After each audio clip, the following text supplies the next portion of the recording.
இந்த மாதிரி ஒரு படம் தமிழ்நாட்டில் ஆன்மீகத்தை மையப்படுத்தி, அதுவும் 63 நாயன்மார்களில் மிக முக்கியமான கண்ணப்ப நாயனார் தன்னுடைய கண்ணை அப்பிய கடவுளுக்காக அப்பிய நாயனார் அவருடைய படத்தை, அவருடைய வாழ்க்கையை, அவருடைய கதையை மிக அழகாக அருமையாக எல்லா தமிழ்நாட்டில் இருக்கக்கூடிய அத்தனை சிவபக்தர்களும் பார்க்கக்கூடிய வகையில் அதில் சினிமாட்டோகிராஃபியும் சேர்த்து நல்ல ஒரு கதை அம்சத்தோடு கூடிய ஒரு படத்தை இந்த இயக்குனர் அவர்கள் தந்திருக்கிறார்கள். இதில் நடித்திருக்கக்கூடிய அத்தனை பேருடைய படமும் அவர்களுடைய நடிப்பும் பாராட்டத்தக்க வகையில் இருக்கக்கூடிய விஷயம்.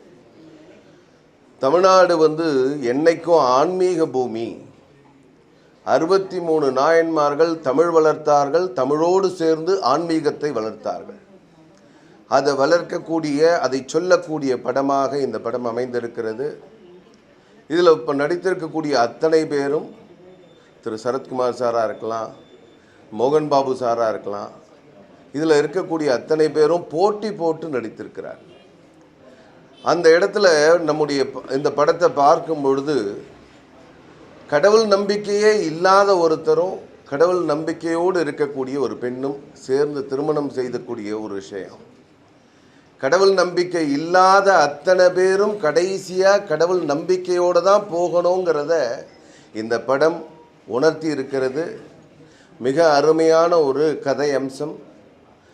தமிழ்நாட்டில் கடவுளுக்கான படமானது, கடவுள் சாமி படம்லாம் இல்லாமல் போன காலமாக இது இருக்கிறது.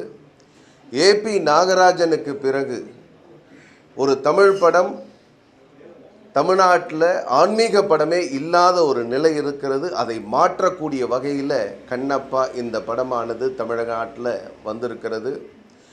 தமிழ்நாட்டில் இருக்கக்கூடிய சிவபக்தர்கள் அத்தனை பேரும் பார்க்க வேண்டிய படம்.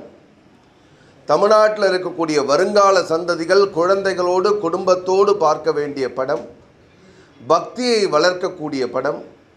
தமிழ்நாட்டில் இருக்கக்கூடிய அத்தனை பேரும் சிவபக்தர்கள் அத்தனை பேரினுடைய சக்தியை வளர்க்கக்கூடிய படம். அதனால் இந்த படத்தை அனைவரும் பார்க்க வேண்டும் என்று இந்து முன்னணி சார்பாக கேட்டுக்கொள்கிறேன். இளங்கோவன், இந்து முன்னணி மாநில செய்தி தொடர்பாளர்.